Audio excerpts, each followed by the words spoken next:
live from New York. It's a special Thursday edition of Ask an Engineer. Hey everybody, and welcome to Ask an Engineer. As always, it's me, LadyAda, the engineer. With me is Mr. LadyAda on camera control and Emperor of the Universe. We're here at the Adafruit. Yes, you are. We're here at the, it's our secret.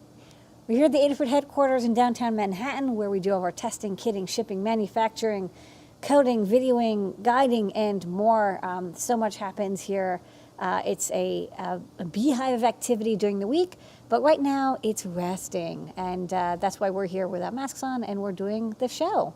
Yeah, an exciting show tonight. A little bit of catch up. We went to an event yesterday, and we'll talk about that and more. Why we didn't do it yesterday, we'll tell you. And we have a bunch of fun stuff tonight. Let's get right to it. On tonight's show, the code is strain. We'll make it clear why it's strain. It's not strain in a bad way. It's strain in a good way. Yeah. We'll talk about our Adafruit Live series of shows, including we did a little special edition of Chip Shortage on Sunday. Show and Tell was yesterday with JP. Thank you so much. Time travel, look around the world of makers, hackers, artists, engineers, and more. We'll do from the mailbag. We have some advanced manufacturing made in New York City. You know, there's a city winery thing. It's a restaurant around New York, and that's why I said the words combined in my head to form a new word. Speaking of, we're going to do some 3D printing. We have a couple cool projects from Noah and Pedro. We have Ion MPI this week is Nordic. We got some new products. We're going to answer your questions.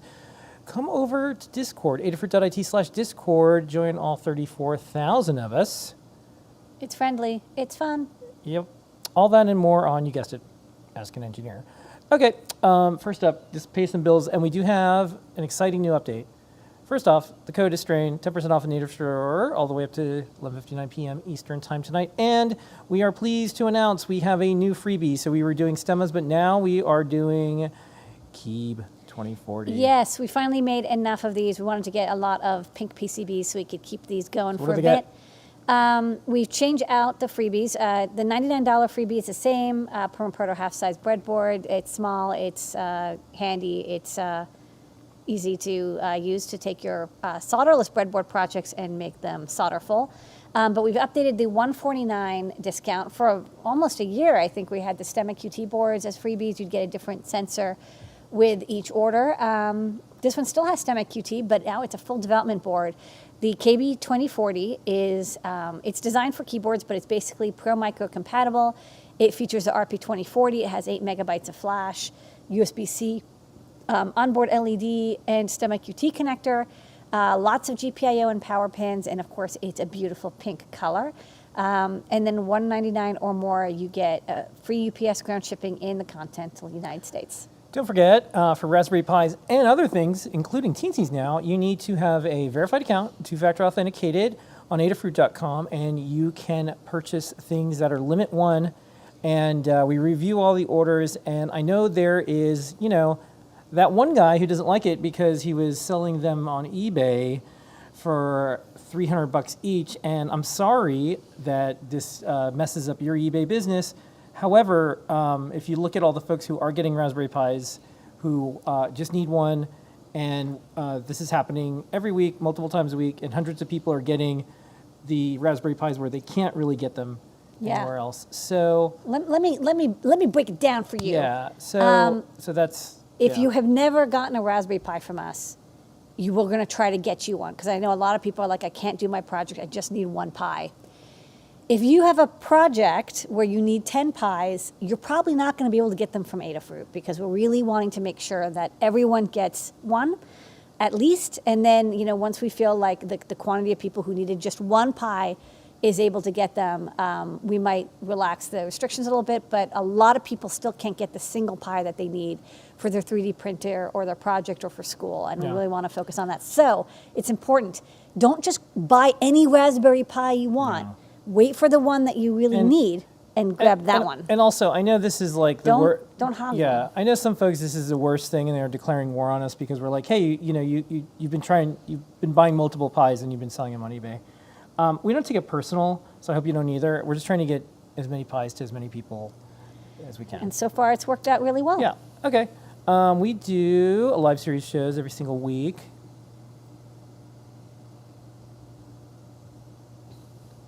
This week we did show and tell on Wednesday, 7:30 p.m. Eastern Time. We do show and tell every single week, so if you want, join us this upcoming Wednesday, 7:30 p.m. We put the link in Discord. You can join, show and share your projects. On Sunday, we did a special edition of Disco LadyAda. I say special edition is because we had 3 parts this week. Triple the content. Okay, first off, we had gone to the day before Saturday. We went with Friends of the Fruit to the New Jersey Gem Crystal Fossil show, and we got some awesome rocks, and we showed them off, and people chatted about their favorite rocks. I also showed off, it's a really cool fast forward animation of a mini VNA antenna testing, RF testing jig that I got before COVID, and I was digging through my stuff and found it because I wanted to be able to test my antennas, and I have to, I've been trying to get a couple hours so I can really test my ESP32 boards and tune the antennas to even better. So that was the desk part. And then we did the Great Search, and that's usually part 2, and we're going to skip around in this. And what was the Great Search this week? This week's Great Search was, we had a kit maker who contacted us for an exciting new kit that we're hoping to carry, and they wanted some advice on a low-cost, hand-solderable, 8-ohm, 2-inch diameter round speaker. So we just showed how we whittled down the 3,000 different speaker options at DigiKey to get a good speaker. That said, one thing I mentioned in the video, which I will again, is within your budget, get one of each speaker and just just listen to it, because it's they're going to be consistent from speaker to speaker, but different models will sound different. And it's hard to know how the, sound transfer function is going to affect the audio clips or the audio effects that you have in your project. So I definitely recommend, we did pick one that I thought was a good one, but I always recommend getting a couple different ones, potentiometer knobs and speakers and button caps. I always recommend getting a couple options. We're not doing chip shortage tonight because we did it on Sunday, so I'm going to play the song because everyone keeps asking for the song. So I'm going to play the song, and then we're going to talk about which chip shortage we did.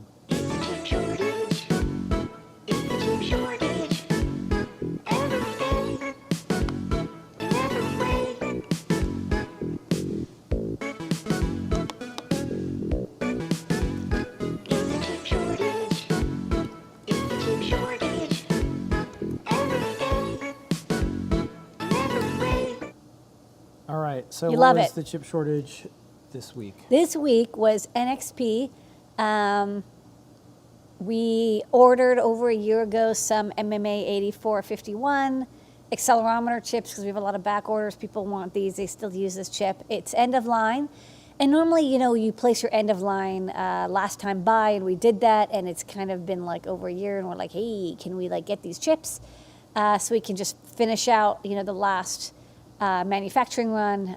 So NXP, please allocate these to us. We'd like to move on to other better, greater accelerometers that you stock, but we still need some of these older ones.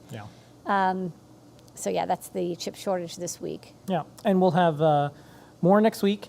And, there's some ups and downs with what's going on in the world in general, but also with the chip shortage. So, one of the things we tell our team is there's going to be waves. So learn to surf, practice the art of surfing, catch those waves, find good people to surf with, build better boards, build different boards.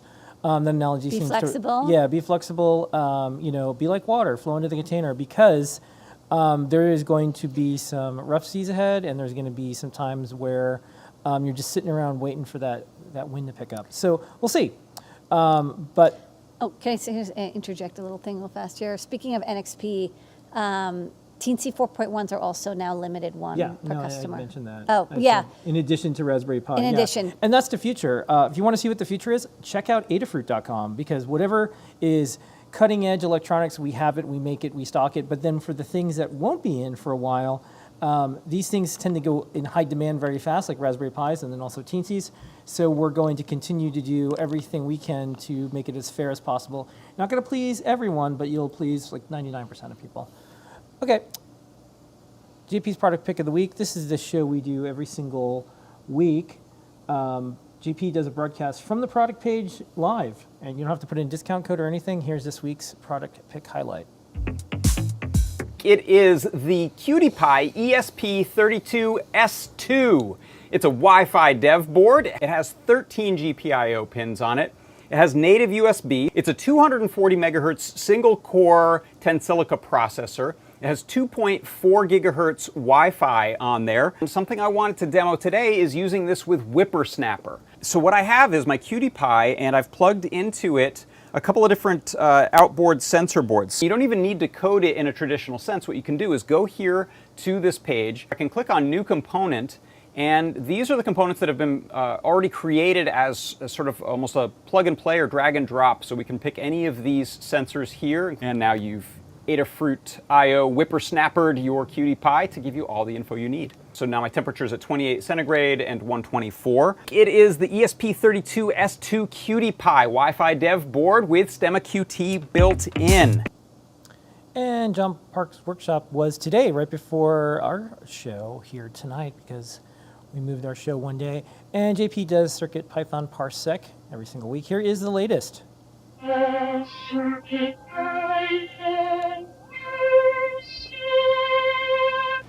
Look at that light show, huh? For the CircuitPython Parsec today, I wanted to show a very simple way to do disco party lights using CircuitPython, in this case on a CircuitPy. So I have a little CircuitPy M0 there, and I've also plugged in a NeoPixel strip for a sort of bonus. This was a Todd Bot tip and trick, actually from his CircuitPy tips page, which we can put a link in the chat. So what I'm doing in code, all I have are a few libraries I'm importing, including time that allows me to do a little delay. I've imported the board library, which gives me pin definitions, makes it easy to talk to some of the pins on this board. I have imported NeoPixel, which I'm going to use to light up these RGB LEDs. And I'm importing random integer, randint, from the random library. Then I'm setting up two NeoPixel objects. One's called Pixel, and that is the NeoPixel that's built right on the board. So we address that by saying NeoPixel.NeoPixel board.NeoPixel. That's a lot of NeoPixels. I have one, so that's the one there, one NeoPixel on the board, and I've set the brightness to 0.2. The second one is actually this strip of 8 NeoPixels, and I have that plugged into the board's Stemma QT connector. So I'm using the serial clock, SCL. And then I have 8 pixels on that one, and I've set that a little dimmer since there are so many LEDs there, brightness is 0.1. Then in order to make this kind of cool disco show, what I've got going on are 2 instances of pixel fill, one for the pixel, one for pixel strip. And every time we loop through, I set a different random integer for the red and the blue component, leaving green at 0. So that means I'm going to get anything from red to blue to all the magentas and pinks and so forth in between, purples. Then we pause for 0.2 seconds and repeat it again. So we get this really cool little disco light show here that I really like. It's really simple to use, and I hope you like it too. That is how you can set up a disco light show on your CircuitPy using CircuitPython. That is your CircuitPython Parsec. Wow. Wow. Okay, on Fridays you can join Tim, Funny Guy, Fridays at 2 p.m. Pacific, 5 p.m. Eastern, where you can learn about all the innards of CircuitPython, do a deep dive. Scott's back. He might make some guest appearances soon, too, as he spins back up with probably Kiddo in hand. Time travel. Look around the world, makers, hackers, artists, and engineers. This week, the usual reminder, AdaBox will ship. We're still waiting for parts to come in. We thought there'd be a winter edition, and now it's turning into a spring edition. We put a new bit of text on our website, and the reason we did that is we wanted something that was just even more clear. We'll keep adding to it. Here's what we say. AdaBox subscriptions are currently closed. Please sign up below to be notified when a subscription opens up again. Our team is hard at work planning, sourcing, and manufacturing the parts for the upcoming AdaBoxes. Supply shortages continue to create some delays, and we are doing the best we can to ship out AdaBox 21 as soon as possible.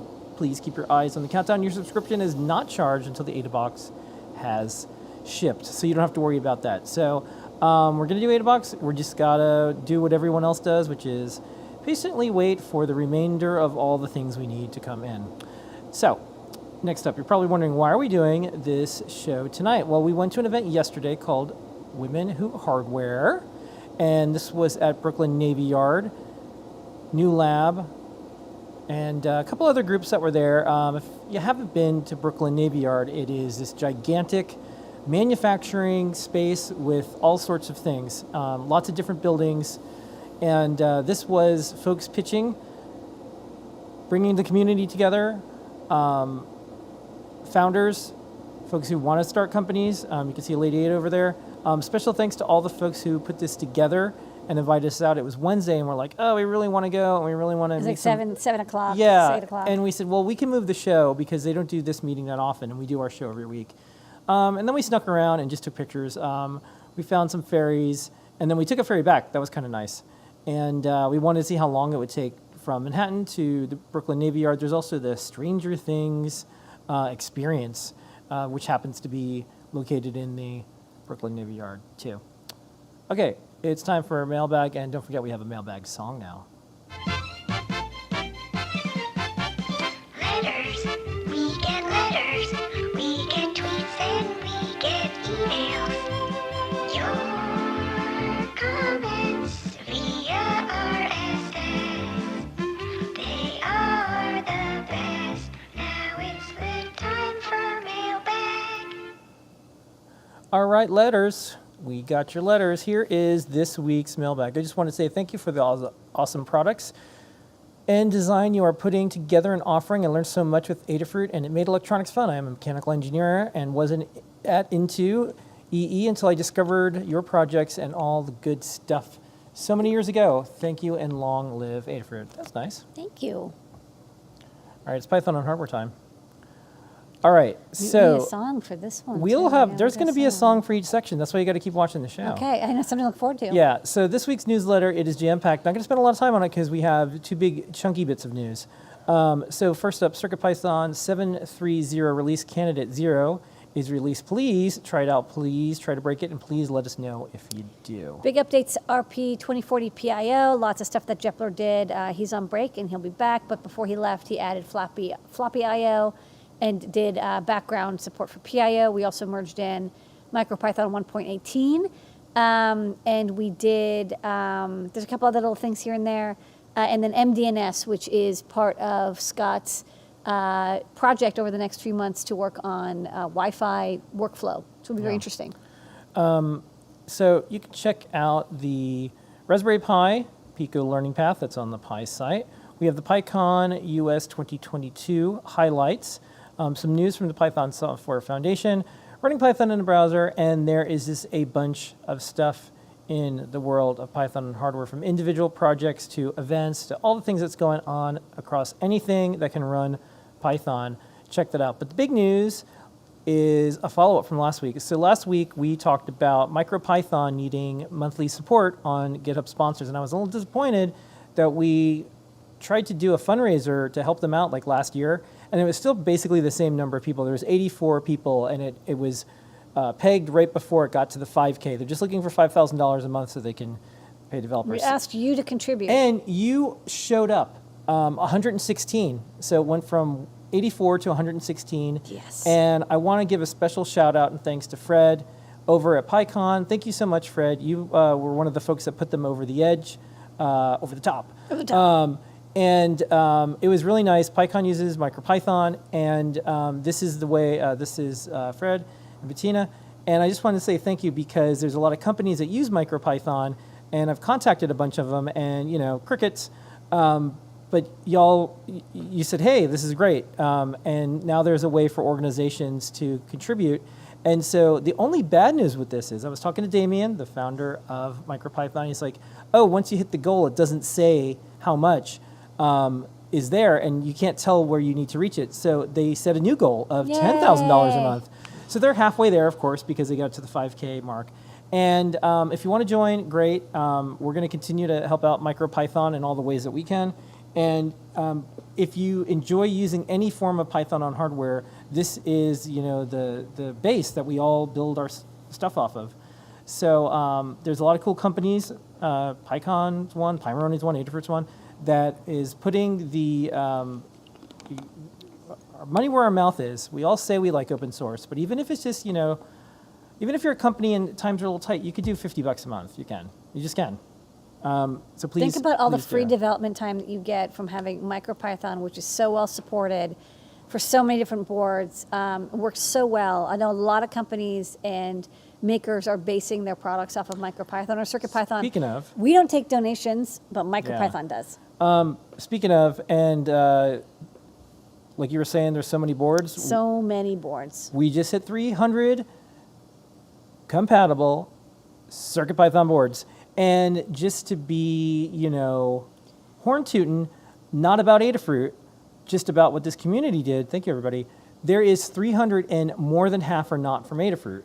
So when you look at all the boards, even many of the popular Most ones. popular one, Pico. Yeah, and so I think it's, Seed we know shall. yeah, so I think this is, Teen C41. this is an indicator of when you build a good community, it's okay if there's other people playing together. And that's the whole point. This is like the skateboard ramp, and we all have our different boards, literally. And I think that's one of the things that MicroPython, CircuitPython, we're very aligned. And I think that's why you see merges and you see collaborations, you see all that. But if you want to help support all of this, you could buy a board from us. You can, when MicroPython has boards again, there's a chip shortage, buy some boards from them. We resell their boards. You could buy a board from us, and we're buying boards from them. Or you can do the thing that would help them out the most, which is sponsor MicroPython. Bam. Even if you're an individual, $10 a month, no big deal. Once again, I want to thank everyone who did that, and thank you, MicroPython, for building something that we could base CircuitPython off of. And now there's 300 boards, and like I said, more than half aren't even from Adafruit. Love it. And that is Python on hardware. Don't forget, you can sign up at adafruitdaily.com. We don't spam, we don't harvest your email. This is a completely separate site, and we deliver this every single week to your inbox via a pink snake. Snakes as a service. Yeah, SaaS. Okay, we are an open source hardware company. To prove it, we have 2,675 guides, LadyAda. What's on the big board this week? A lot of new guides, a lot of updates. From Noah and Pedro, they did a cool 3D printed accessory pack for Apple AirPod Max headphones. You can make little side bits and top bits, and then they made ones with Lego dots, so you could add custom Lego designs. Liz also released a guide for the CP2104 and CP2102N. Friend, we didn't have a guide because there's not a lot going on, but we're like, hey, people want pinouts and schematics. So we wanted to get back to that. We made a quick guide for people who want to use those boards. Yeah, and then we're going to show the harp video and the LED maracas video. Yeah. Get that. Kattni updated the Welcome to CircuitPython guide with a great page about different ways to add libraries to your CircuitPython board. You can use .mpy files, you can use .py files, you can freeze libraries in, and each one of these has different implications for flash and RAM usage. So do check that out, because she goes through detailed, step-by-step, what all the different types are, when you'd want to use each one, and how you can tell if you have a module frozen in. For the Matrix Portal M4, I think Melissa updated some documentation for that board. Thank you, Melissa. There's a new project from Liz, wireless LED maracas. We saw once we started stocking the wireless LEDs, we thought, wouldn't it be fun if we made little maracas with them that glowed, and the seed beads or whatever noise-making elements in the maracas would be these wireless LEDs, and so they would look really cool at night. And we'll show a video, and then Melissa wrote up a guide for the 2.7-inch e-ink displays. We've separated out all the different sizes of e-inks into their own guides, because we had one big e-ink guide, which is a little bit confusing because there's so many different chipsets and options. So we wanted to separate it so people could easily tell what chipset they should be, of 2 or 3 choices rather than 20 choices for each e-ink display. And then with the laser harp video, Liz also did an update to the laser harp to add a mode that takes advantage of the different heights, because it's a time of flight sensor. So not only do you detect that the LED, that the laser is broken because you put your hand in front of it, but you can tell how far it is, and so you can do a kind of half theremin, half harp effect. Okay. And we're going to play those videos in a second. I want to just mention something. So at Adafruit, we do hug reports, we don't like physically hug. We just call them hug reports instead of bug reports. And I just want to say hug report to Trevor Flowers, who said, "Oh, I didn't realize MicroPython accepts donations via GitHub. I just did that now, done and done." Thank you, thank you. Thank you so much. Even a couple dollars helps them out. And so, this is the thing that we can do as a community is show if you put your stuff out there, take that risk. Put your, this beautiful thing that's in your head, this code, and say, here you go, everybody, do pretty much anything you want with it. Just like credit me once in a while. I'll tell you another thing. It's very, very, very rare to see firmware projects that are cross-platform the way MicroPython is. Usually if you're getting like a USB stack or like, a Wi-Fi example. It's usually developed by the It's developed by the company, chip makers. and they have a license, and they say you can't use it for anything else, and it's very restrictive. That's right. It's amazing that MicroPython has worked so hard to support such a wide range of microcontrollers, from ST to NRF to ESP to Atmel to this is like Linux. Everything. And it does have the same potential together, like write once, run anywhere for microcontrollers. We're getting really close with CircuitPython, MicroPython. So anyways, thank you, Trevor, very much appreciated. And, spread the word. If folks are out there building a business on these things, a lot of it is just intent and signaling, hey, you're valuable, you're important, and here's a place where I can show it, even if it's just like a few bucks a month. It's okay. It is the thought that counts, and a lot of these things begets other things. When other people see it, they're like, oh, I always say I'm going to do it. And, one last thing. If you're not feeling great about yourself, what makes you feel good? Giving, donating your time, a little bit of money, volunteering, helping someone else. Trust me, it works. Okay, so I want to play two videos. The LED maracas thing, Liz did a really cool video, and then the harp video is 1 minute long, but it's worth it. It's actually one of our long-term, we have to make this project one day. I've always wanted to have an LED harp, and so Liz did an amazing job. Liz did an amazing job. So here we go. Wireless LEDs look magical, but what do they sound like?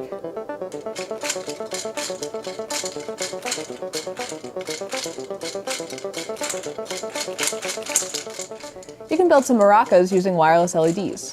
The LEDs are pulling double duty here since they're providing the sound and visual aspects of the project. The coil sits vertically in the maraca, so the LEDs are always lit up.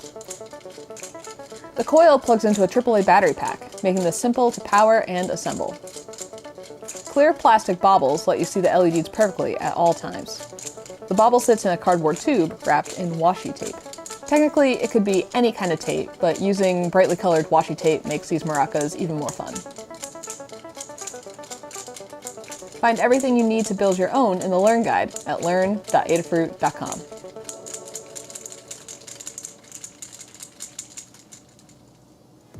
A laser harp is an electronic instrument that lets you pluck laser beams like a harp to play notes. In this version, we're using a featherboard with the Music Maker Featherwing. It can use MIDI input to output synth instrument voices. You can also use this as a USB MIDI controller by updating the code. And speaking of, the code is written in CircuitPython and can be fully customized for your musical needs. The key components of this build are the time-of-flight sensors. We're using them to detect and measure distance. This data is used to play notes and send other MIDI messages such as CC messages, program changes, and even pitch bend. The lasers don't really have any practical purpose here. Their only job is really to make the project look super cool, which they definitely achieve. Since the Music Maker Featherwing has a headphone jack output, it can integrate easily into a tabletop synth setup. Just add in a fog machine for maximum vibes. To learn how you can build your own laser harp, check out the Learn Guide at learn.adafruit.com.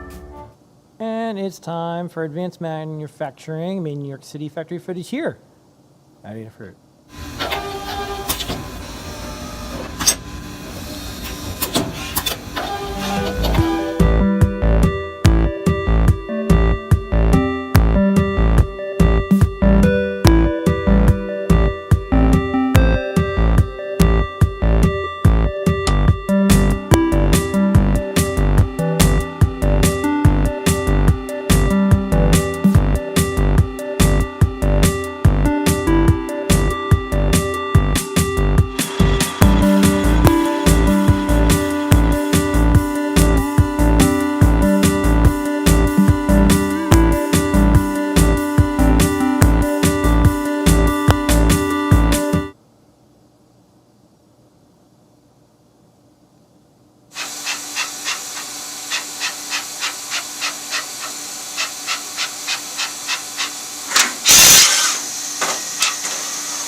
And it wouldn't be made in New York City unless there was a time lapse of the Disney building being built across the street from Adafruit. This is fun, the little windows. They're filling it with oil. No, that's just a shadow, sorry. I thought they were filling the whole building with oil. My mistake. This is the strategic baby oil reserve of America. Yeah. All right, 3D printing time.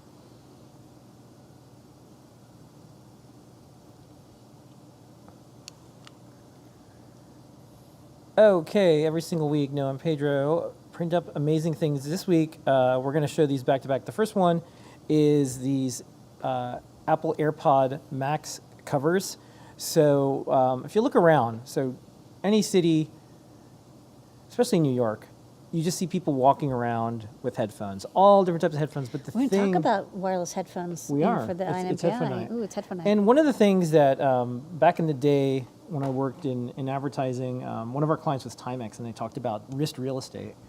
And this is when we had worked on this internet messenger watch. It was like one of the very early internet connected things, sort of. It was basically a pager. But when they would talk to people, there's valuable real estate. There's necklaces, there's bracelets, there's watches, there's rings, there's shoes, there's shirts, there's all sorts of stuff. But if you think about headbands or headphones, they're not where, like, say, if you look at the Apple Watch, every single part you can get a different thing. Cover, band. You get a band, you can get a cover, you can change all the faces, and you know, we're so lucky we finally get like 3 different colors of headphones now. There are some cool funky headphones, but they don't have like, interchangeable shells, and you can't, there's no e-ink thing on the side or displays or NeoPixels or what if you want cat ears one day and you want like a unicorn thing the next day. So What if you want to be a cat unicorn? what if you want to be a cat unicorn? Oh boy. A caticorn. You're doing good with the Unicat. word combinations today. Yeah. You're on it. My hemispheres are multiple connections today. So we thought this would be just the start of some neat things. And then we thought, if we're just going to do it, why don't we make the side of headphones Legos? Or at least Lego brick compatible things, building brick compatible. Okay. I'm going to get a... I hear the Lego By the cops. way, you know what? Actually, by the way, we don't like to dunk and we don't want to shame anyone.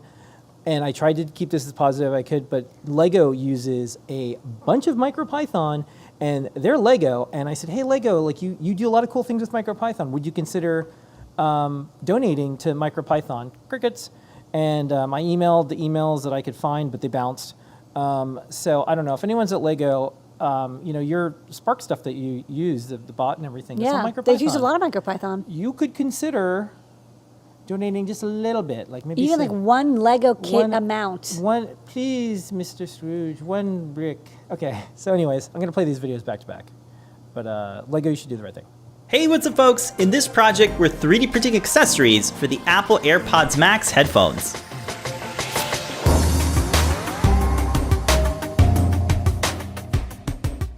We designed and 3D printed ear covers that snap fit onto the headphones. These can help protect them from getting scuffed up and can be printed in your favorite colors. They're 2 pieces that are printed separately and then glued together. They feature Lego compatible studs so you can build fun designs to personalize your headphones. We also 3D printed headband covers that can help protect the knitted mesh in the canopy. They're printed in flexible filament and work nicely with Lego dots for making mosaics and intricate patterns. They just press fit into the canopy and can be easily removed. We think it's a great way to personalize your headphones. We used Ninja Flex cheetah filament to make the flexible headbands. This flexible filament offers some features over regular Ninja Flex, like the ability to print faster and better quality parts. Since it's soft and flexible, you can make fun headbands like cat ears, monster horns, a unicorn horn, and some mouse ears. We hope this inspires you to 3D print some fun accessories for your favorite pair of headphones. Thanks so much for watching, and be sure to subscribe for more projects from Adafruit.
All right, and we're going to do the code.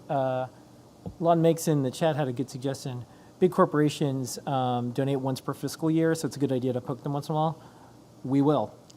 So good idea. Oh, we won't stop. We don't well, stop. we just never want to, the world can be a really good place. We just got to get together. Strains and Code, 10% off Native for Star, all the way up to 11:59 p.m. Let's do Eye on MPI. stop. Okay. On MPI.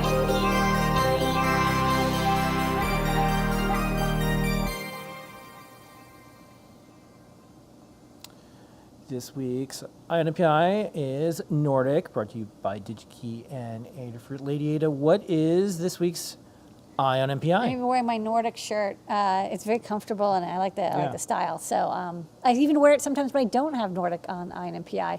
But this week we do. I love to feature Nordic chipsets, and I saw this new dev kit show up on DigiKey. And one of the things I like to do is combine not only NPI, but why I picked it for the NPI. And hopefully you learned some stuff. So this week's INMPI is the Nordic NRF 5340 audio dev kit, which is kind of like this super beefed up NRF 5340 development kit, which is of course audio based, but like hint, hint, it's also a really good dev kit in general. And at the end, we'll show a video that goes through with one of their engineers through like every feature of this dev board. But it's a very classy looking dev board. And if you have the PPK and you like that middle glowing plastic section thing they got, this has the same thing. Okay, so to start off with. When we talk about Bluetooth audio, a lot of people think, if you think about the 90s and early 2000s, the basic, the killer app for Bluetooth Classic was these Bluetooth headsets. They combine a microphone and an earphone. You could pair it with your phone very easily by pressing a button. And you could use it hands-free. It would be great if you're working while you're on the phone, you want to listen to music, or you want to chat. More advanced ones eventually added, buttons, user interfaces, and even audio commands. They're also, Bluetooth Classic Audio is still used all the time with Bluetooth speakers. DigiKey even stocks a Bluetooth speaker. I just was like, hey, I wonder if you can get one. Klein Tools makes one. It looks pretty rugged and cool. This is very common and low cost. And again, you can pair it with any computer, any mobile device, any tablet. Pretty much anything that does Bluetooth audio is going to do Bluetooth Classic Audio. And we've been living with it for like 20 plus years, maybe even 25 plus years, very happily. But one thing I've noticed is, we've moved from Bluetooth Classic to BLE for a lot of devices. Like a lot of the gadgets that you have that use Bluetooth, if it's not a keyboard or audio, it's using BLE. And that's because Apple had this restriction on if you wanted to, pair your device with an Apple iOS device for Bluetooth. If it was Bluetooth Classic, you had to go through the made for iOS or Bluetooth certification because everyone was using the SPP protocol. And so it got very complicated to add Bluetooth Classic devices, but BLE, you really don't need any permission at all. Any app can connect to a custom BLE profile. But again, Bluetooth audio and Bluetooth keyboards have been lagging. Still, most devices that are Bluetooth audio are still Classic. And Classic Audio has one thing, has a couple of things about it that at the time of the design made a lot of sense, but are a little restrictive now. One is that Classic Audio is single stream, it's point to point. You have a thing that sends the audio, and you have a thing that receives the audio. And in Bluetooth audio, this is called the source and the sink. So as an example, you can have a phone that acts as a source. It has audio and it plays into your headset, and then of course you can also turn the microphone into a stream, and then the device is a sync. And you can basically only do one or the other. You can't do both. Sorry, you can do both, but you can't have multiple devices. And here's the process in which in Bluetooth Classic, this is the A2DP protocol specification, which is what a lot of audio devices and Bluetooth Classic use, and how it kind of negotiates like the codec and the rate and all that good stuff, and sets up the communication between the sync and the source. The other choice that was made is the codec. So the codec, the default codec for Bluetooth audio is called SBC, for subband codec. it has a pretty good rate of reduction. It goes from 1.5 megabits per second to, a little bit like maybe a quarter of that, 350 kilobits per second. At the time when this was invented, there was limited memory and limited computation. People had to fit the capabilities of encoding and decoding the audio onto the small microcontrollers that would fit into a wireless headset or into the mobile device. And so it wasn't like you could do really advanced codecs compared to what we can do now, which did create the proliferation. Also, the quality was, some people would say, hey, the quality wasn't as good as it could be because, again, they were limited. It's like they had a fixed bandwidth on the input and the outputs. They had to the loss was defined by how much computation you could do to squish down the required 1.5 megabits down to 350 kilobits per second to get over the link reliably. So in the years since, there's been the proliferation of other codecs. aptX was one of them, and AAC is another one of them. And not too surprising, as folks who do codec stuff will learn, is that they're all very heavily patented and licensed, and you have to pay, high licensing fees to use these codecs. So it's like if you want to update or upgrade from SBC to aptX, you have to pay Qualcomm $1 a piece and a $10,000 starter fee. Nordic and Bluetooth.org have a pretty good discussion of like, hey, Bluetooth Classic is really popular, but there's a couple things that those two things, the fact that it's point-to-point sync and source, and the fact that the codec is the default codec is not really designed for like 2020 levels of low power computation. The kind of processors that we now consider low cost enough to stick into a headset would be considered as powerful as a desktop computer back then. And again, it was really hard to pull people away from Bluetooth Classic. It was cheap, it's easily available, it's very compatible. Everybody knows about it until the killer app came for what would be Bluetooth low energy audio, which is AirPods. And it's interesting because AirPods don't use the Bluetooth low energy audio. They actually use their own proprietary protocol. And the reason they need to do this is they have a special problem, which this is LE audio, but the idea is the same here, which is if you look at all Bluetooth Classic headsets, there's always there's a wireless connection, but there's only one wireless codec, and then the two speakers are connected to each other with a wire. Because if you have one sync, if you have one source, you can't have two syncs. You could, but then they wouldn't be synchronized. Whereas with AirPods and wireless earbuds, you really need the left and right to be perfectly in sync, and that's really, really hard for Bluetooth Classic to do. So for the AirPods, Apple, of course, came up with their own protocol and their own chip and everything because, they're Apple and they can afford to do that. But if you want to create something that is basically a multi-stream connection, so you can have two speakers that are independently powered, both getting the same synchronized audio stream, BLE audio is where it's at. Another thing you can do is broadcast, which could be really useful for if you think of audio tours or if you're listening to translations of something in a group, and you can set your headset to just pick up the translation. Basically what you would normally use FM radio or CB radio, you would be able to use Bluetooth Low Energy. Of course, also these are used for hearing aids as well, and there's use cases for that too, because again, now you can have two hearing aids and they can be synchronized. The other thing is the codec has been greatly improved. It's higher quality, and the data rate is lower, which means lower power. The processors that are available now that will use BLE, of course, are more powerful, so they can do much more computation and still hit that I2S, time-based synchronous audio stream and get the data out. So that's also really important. So there's a new, better codec as well. Okay, so you're like, okay, I'm interested. I want to move from Bluetooth Classic to Bluetooth Low Energy Audio. And this is where the NR5340 audio dev kit comes in. So each dev kit, what's neat is they're independent, but you can use them as part of a broadcast or synchronized setup. So you just get as many as you need to kind of simulate the project you need. So if you're doing like broadcast, you'll have one source, and then you'll have multiple of these ADKs as your end devices. So you have a very controlled simulation of, a movie studio, movie theater where everybody has their own headsets, for example. And this dev kit is jam-packed.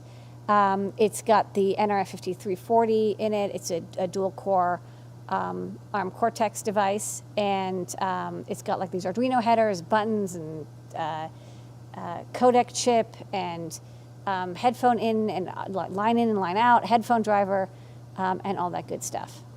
Yeah. Oh, hold on. Yeah, I have to do one thing before we go on to the next slide. Okay. So, this one was so jam-packed, LadyAda.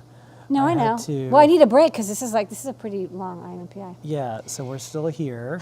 Okay, so yeah, each dev board, you program it independently, Yeah. can act as, one earbud or the other. Okay, so this is like a map of the whole thing. I'll say that we're going to play a video which goes through like all of the different options, but Yeah.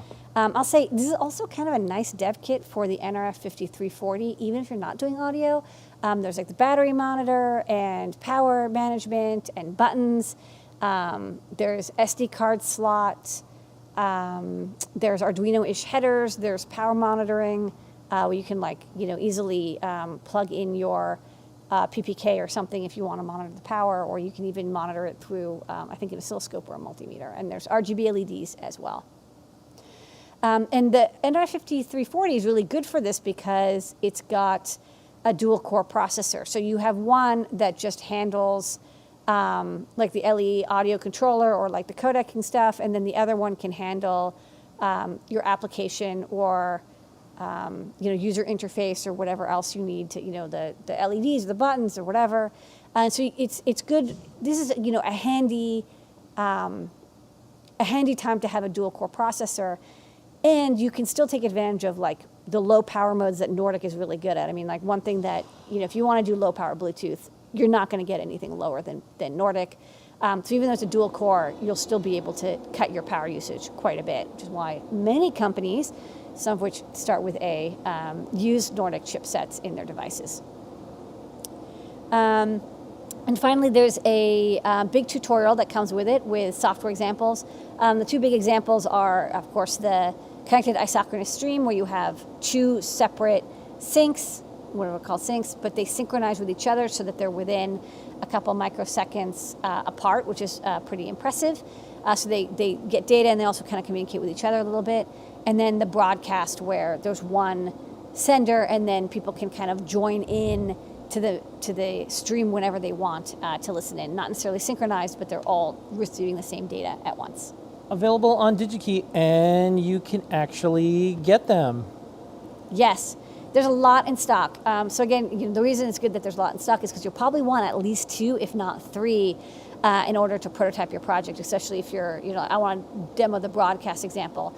But the code looks really easy to use. It's all, Python installation. You just use the command line, and the Nordic SDK is really well established. And so, you get the demo running, and you can go in and customize the user interface, LEDs how you want, and then take that and turn it into your final product.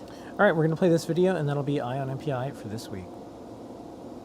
This here is the star of the show, our NRF5340 dual-core Bluetooth SoC. It supports Bluetooth LE, NFC, and many other wireless protocols. What I'd like to highlight for Bluetooth LE audio is the audio PLL and the dual-core setup. This enables the SoC's great LE audio performance. The audio PLL supports an adjustable frequency with 3.3 ppm resolution in 2 frequency bands. It has very low jitter and is ideal for audio applications. The dual-core setup enables us to run the application and codec on the application core and handle communication on the network core. This is the Cirrus Logic CS47L63, a high-performance, low-power audio DSP for earbud headphones. It is optimized for direct connection to the headphone load. The power management and battery charging are handled by our NPN1100 power management IC. It is a super small, highly efficient PMIC for charging batteries and power delivery. Its power conversion efficiency goes up to 92% with a footprint of only 27 square millimeters. This includes all the passive components. You can even get as small as 23 square millimeters for size-constrained applications. At the side of the board, we have two 3.5 millimeter jacks to get your sound in and out of the audio decay. One jack is to be used as a headphone connector, and the other one for line in, making testing your application as easy as possible. If we look to the right of the board, we have buttons for play, pause, volume up, volume down, and two user programmable ones. In addition to that, we include 4 user programmable LEDs on the board. The top LED is an RGB LED that can be freely configured. For power measurement, we have current measurement pins located here. The different pins enable you to measure the part of the board that you are interested in. Here, we have the SWF port for RF measurements. If we now look at the back side of the board, we see the battery connector. Here you can connect the battery that is included with this kit. This is a USB-C connector and can be used for powering the board or programming and debugging. We've included a digital microphone that is located right here. This is an SD card holder if you need extra memory. And here we have RGB LEDs to light up the logo at the middle of the board in the colors of your choice.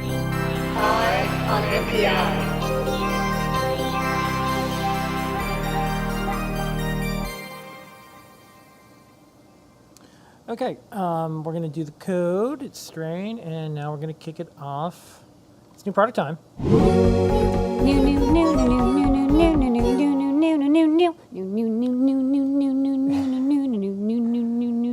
It's pretty good. New. What? All right. Yeah. New products. This is an update. Yes. Okay, people have been waiting. The RG Boy is back in stock. This is actually a video of the previous version. RG Boys are back in town. The boy's back in town. Wait, RG Boy. We now have the RG Boy FX, which has a fancy new silk screen, says FX, and it comes with a built-in chip that has loader code on it. So there's a lot of games already on it, and you can select which game you like. Otherwise, it's the same hardware and setup. You program it just like an original RG Boy. So we did get a shipment of like 100 in, and I think we sold a bunch. If we have them in stock, I don't know when we're going to be able to get some more.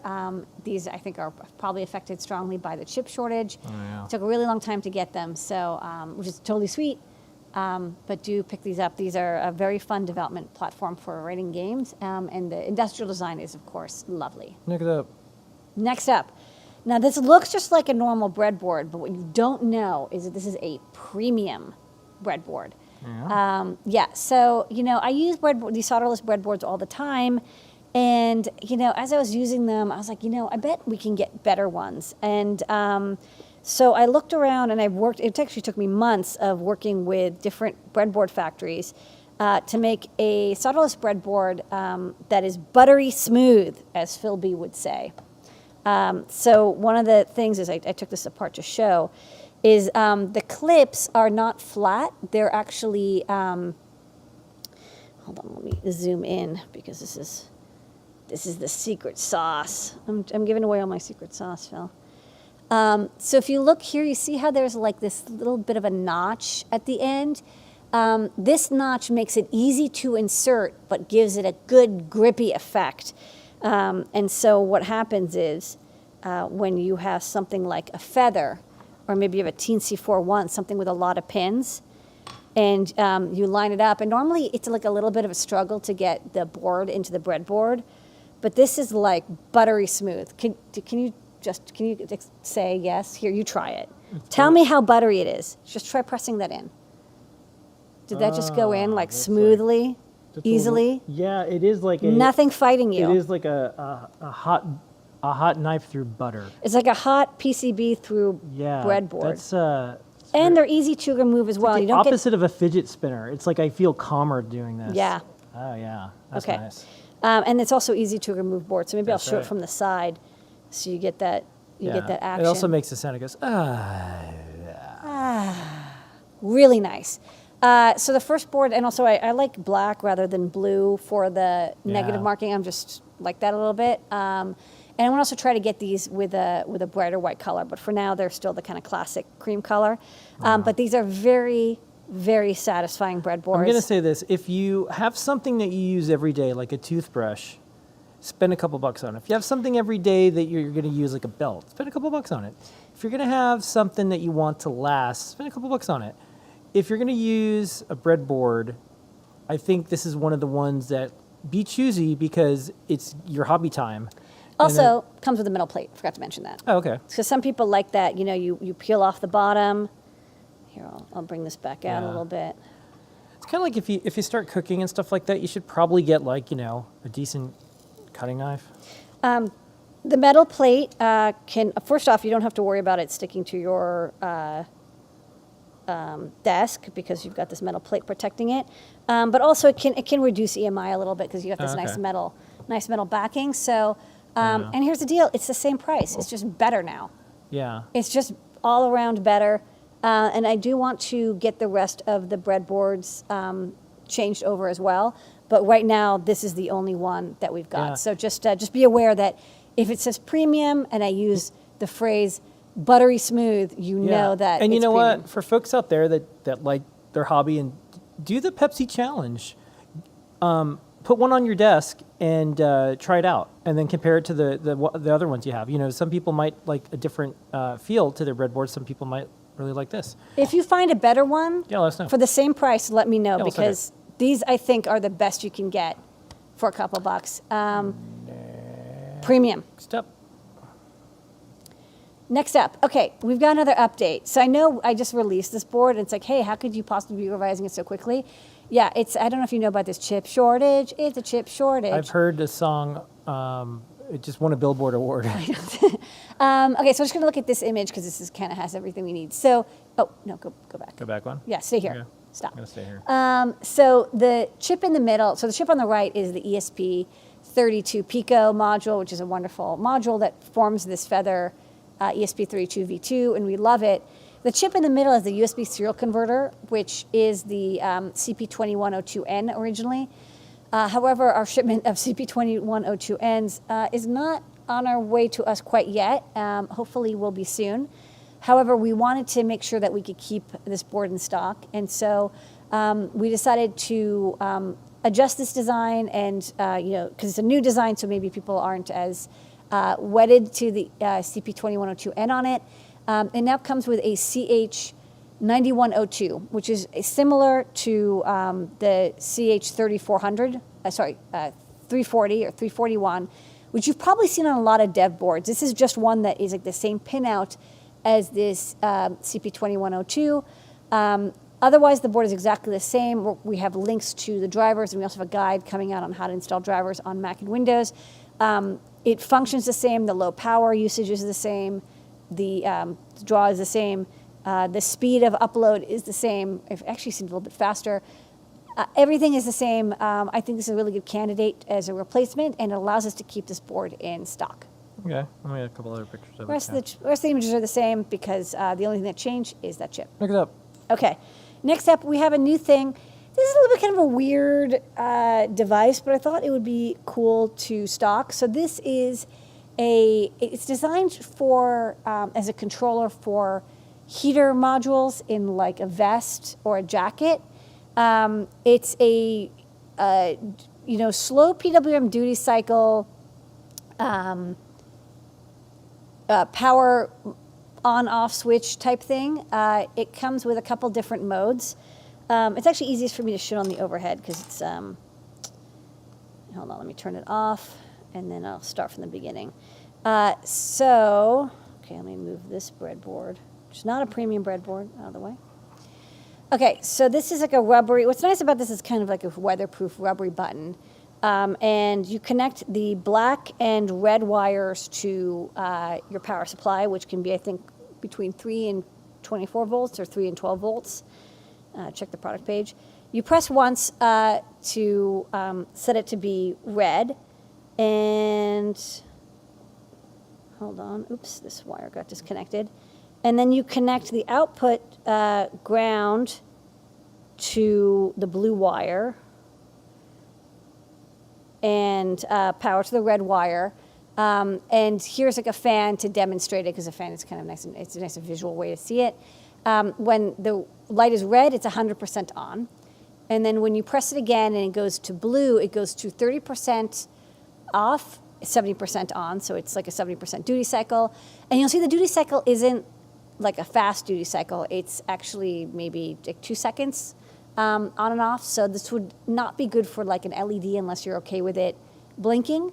It's good for heaters, maybe fans, Peltiers, other kind of slow heating or cooling devices or powering devices.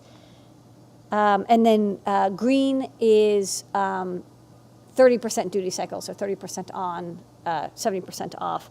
And again, the duty cycle is, a couple seconds long. So it's designed for these heater vests, but, I thought it was kind of nice, weatherproof enclosure. It's inexpensive. Even if you just use the on or off functionality, oops, I reset it. Even if you just use the on or off functionality, I think it's still possibly useful for some project. And I like that you can sew the outer edge here. There's like a little bit of a lip. You can sew it to make a wearable project. So you can cycle through, and then when you're done, you press and hold to turn it off.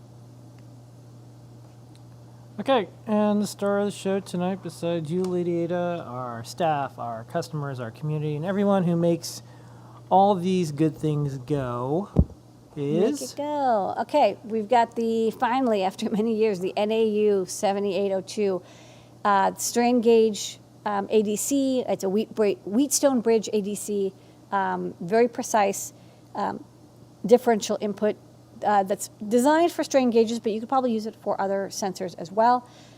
This was a product that we actually started designing right before COVID, and then COVID hit. We kind of got busy designing ventilators and face shields, and then we went back to the design. The chip was unavailable, but we did get a shipment finally of these chips, and so I wanted to get this STEMMA QT board out because we sell strain gauges. You'll want to read them, and this is a great I2C strain gauge reader. It comes with the Nuvoton NAU 7802. This is a 24-bit ADC. We only expose one of the ADC lines because most people are using this with a strain gauge that, you only need one ADC. E- and E+ are the two exciter sides of the Wheatstone bridge. So left, E- is ground. E+ connects to the voltage output from the NAU. It can generate a voltage between like 2.0 and 4.3 volts. Reason for that is I think you can get a nice clean voltage reference. There's STEMMA QT ports, so you can just plug it into your microcontroller board or microcomputer. We've got Arduino code, which I've got on the demo that I'll show, that Jelly also showed very kindly. And there's also from Cedar Grove a great CircuitPython/Python library that you could use with a CircuitPython board or like a Raspberry Pi or something. So let me show you how it works. So you connect the 4 points of the Wheatstone bridge, strain gauge in this case, to the sensor. I actually have the exciter and ADC pins backwards, but it's okay because the Wheatstone bridge is actually symmetric, so it doesn't matter. And then I have some Arduino code working on this feather that I just have plugged in.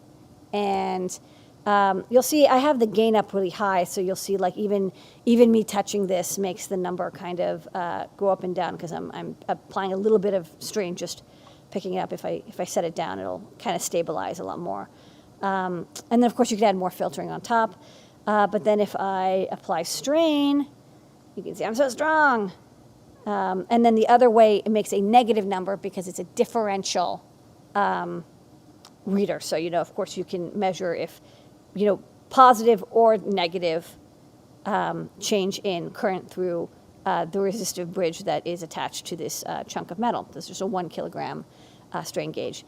I haven't actually tried it with other Wheatstone bridges, but there's absolutely no reason it wouldn't work with others. So if you have other projects that need a 24-bit ADC and you're okay with, it's not going to go that fast. I'm running this at about 10 hertz to get good precision out of it, but I think it goes up to about 300. I think you probably lose a few bits of resolution at 300. That's the trade-off. It's an inexpensive board that's designed for slow measurements of weight.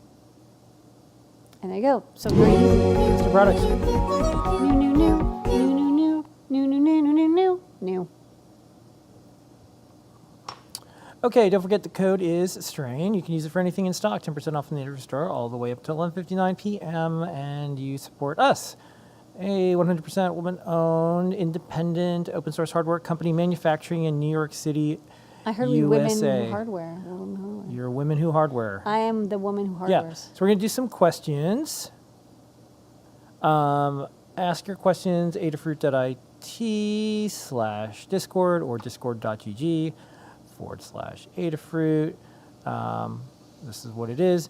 There were some questions earlier. Do you think you'll do some half-size breadboards of the super butter? I'm just waiting for them to come in. The first ones that arrived, it's really tough to get stuff in. The first ones that arrived are the half-size breadboards, but I'm hoping in the next week or two we'll have, the full size, the half-sized, teeny, and other. I hope we'll be able to come in soon as well. But this is the first one. Do try it out.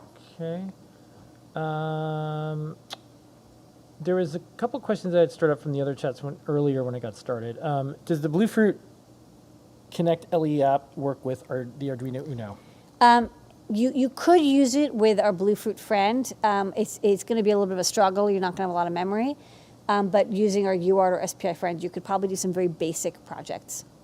Okay. What do you think about obtaining a degree in EE? Well, you did. Well, I did. If you want to be able to understand some of the theory and math behind some more advanced electrical engineering concepts, go for it. Okay. What are some of the uses for the strain gauges? Strain gauges tend to be used for, measuring weight. That's the most common thing. So, the 1 kilogram one is designed to handle up to 1 kilogram of Would force. you put something on top of it? Would you hang something off of it? How would Yeah, you you'd attach, basically you attach one side to something stable and then you let the other side have the weight Show that on the overhead. press on it. So there's these So mounting it holes. would hang off the side. Yeah, so what you do is this side, you mount it to the table or something in a strong way, and this side would be the part that this is above the table, and then this side would get the pressure, and then you'd be able to measure the weight because the amount of strain is related to the amount of weight that's pressing on it. All right. Got the Tasmodo IoT firmware working on the Feather ESP 32V2 board just the other day and submitted a template page to their repo so people know how to get it working. Guess I'll need to set up another PR with info for the UART chip range. Glad you were able to keep it in stock. Yeah. Oh, do you want to change from? Yeah, I should probably change it so it's not just staring at hands. Okay. Yeah, go for it. I think you're going to see a couple. I've actually seen M5 Stack change their boards over to the WCH chips as well. I'm not the only one who, with ESP32s, had to go through this. I don't like it, but it's what it is. Chip shortage time. Oh, C. Grover's here. Hey, C. Grover. C. Grover's an excellent community member and also has some uses for strain gauges. Strain gauges work nicely for measuring rotational torque as well. Check out C. Grover's Featherwing using the NAU 7802. I think they use the dip version because they also noticed you can't get the through-hole version, the surface mount version for a year or two. We weren't willing to make a through-hole version of the STEM Looks like 560 is really liking PIO because it's impossible to get deterministic results from higher level code like CircuitPython, particularly on RF ESP without it. So. PIO is really good for that. I'm not going to say you can't get deterministic results, but it depends on what you're trying to get, what you're measuring. Okay. And going once, going twice. That's your questions. Okay. All right. If you want to hang out, you can always hang out. And the Discord is open, all 34,000 of us. Thanks, everybody. One more. Any more on the CH552 Cutie Pie? I'm waiting for chips, which are unavailable right now. But when I get chips, I can put together the prototype. Our second album will be The Chip Shortage Continues. Yeah, I designed things, but that doesn't mean I can necessarily get the parts for And then it. I'm going to do Chip Shortage Unplugged. And then... featuring the wireless LED maracas. Yes. We have a lot of musical instruments. So that's our show for tonight. Thank you so much, everybody. Ben, thank you behind the scenes and Adafruit Slack. Thank you, everyone in the chat, in the community, all the folks that are picking up stuff. Thank you, everyone who's patient with one another, especially during these times of, lots going on. Be good to one another. And also, be good to yourself. If you're good to yourself, you can be good to other people. It's usually how it works. Put the oxygen mask on you. Make sure you're doing okay. and then learn, teach, and share all that good stuff with other people. We'll see everybody next week. We're back on Wednesday, 8 p.m. We're going to be doing some cool stuff during the week. We have a lot of stuff to publish and more. We'll see you next week. Here is, this is an Adafruit production. Here's your moment of Zener. Thanks, everyone.